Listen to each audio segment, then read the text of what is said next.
I used to wake up every morning with my mind spiraling. The first thought, I don't want to get up. Before I even brushed my teeth, my brain was already feeding me. My boss probably hates me.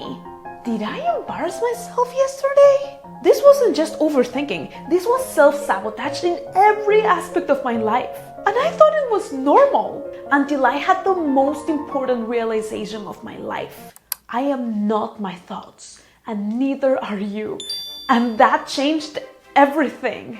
I stopped letting my thoughts decide what I could or couldn't do, and finally took my power back to start creating the life I actually wanted. In this video, I'm going to show you how I broke up from my overthinking spiral and how you can take your power back too. Vámonos! So, what even are thoughts? Where do they come from? If you've ever been in the shower and suddenly remembered something cringy you did in high school, or if a random song just pops into your head out of nowhere, then you'll notice something. You didn't choose to think about that. It just popped into your mind. And that's because your thoughts happen automatically. They're like notifications on your phone. They just appear whether you want them or not. But here's the trap. We believe that if we thought it, it must mean something about us. But that's not really true. Thoughts are just mental weather. They drift by like clouds. Or if you want to get more graphic, thoughts are just brain digestion. The same way your stomach processes food, your brain processes life. And you don't assign deep meaning to every fart your body makes, right? Right? So why assign deep meaning to every random thought your brain produces? There's actually a psychological name for this trap. Cognitive fusion. Dr. Stephen C. Hayes, the founder of acceptance and commitment therapy, coined this term to describe what happens when we fuse our identity with our thoughts. When we believe every thought is true and important just because we had it. It's like your brain is constantly throwing sticks at you. And you chase every single one, like a dog chasing a stick. But no matter how cute and awesome dogs are, we are not dogs. We are human beings, and our brain is not our owner.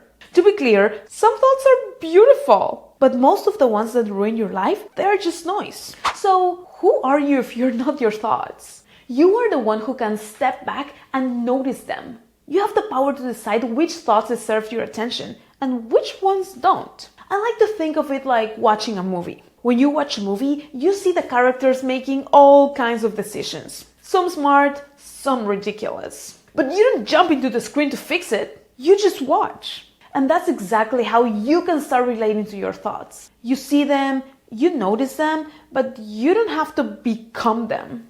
I get it. If you spend your whole life believing every thought was a reflection of who you are, all this can sound almost impossible. But hey, it's not. And I'm going to show you 4 simple practices you can start today to break the spiral and take your power back. Number 1, name the thought. Every time you find yourself spiraling, pause and say, I'm noticing the thought that. This breaks the fusion between you and the thought. It reminds you, this is just a passing cloud, not who you are. For example, instead of thinking, I am a failure, you say, I am noticing the thought that I am a failure. That tiny addition is powerful because now you're observing the thought instead of drowning in it.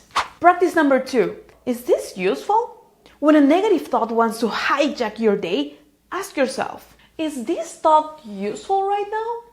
And if it's not, you don't need to fight it or analyze it. Just let it pass, like watching a balloon fly away. Bye. Practice number 3, anchor in the present. Our thoughts love to live in the past or the future because those are the places where we feel safe. The past has already happened, so we know what was there, even if it's uncomfortable. The future is full of possibilities, even if it's uncertain. But none of those moments are actually happening right now, which is exactly why your power is always in the present moment. So one thing you can do when you start spiraling is ask yourself some questions about what's going on right now. For instance, what do I see right now? A tree, a red car, the sky? What sounds do I hear? People talking, the microwave, the ocean? What do I physically feel? My feet on the floor? The breeze on my skin?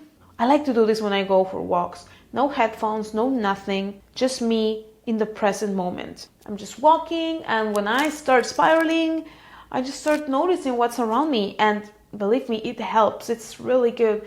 It was a little bit weird at the beginning to go out without my AirPods, but then it was just so grounding and great. And that's how you break the spiral. That's how you connect to right now, where life is actually happening. Practice number 4, meditation. Look, if you're new to meditation or you've never really been a fan, just know you don't need to sit for 30 minutes in silence. Unless you want to, and if that works for you, then that's great. But if not, you can just start with 3 minutes. Sit down, close your eyes, and focus on your breathing.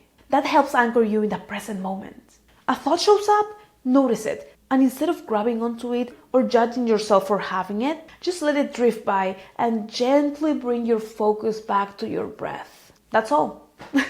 The more you practice this when things are quiet, the easier it gets to do it when life gets loud and crazy and weird.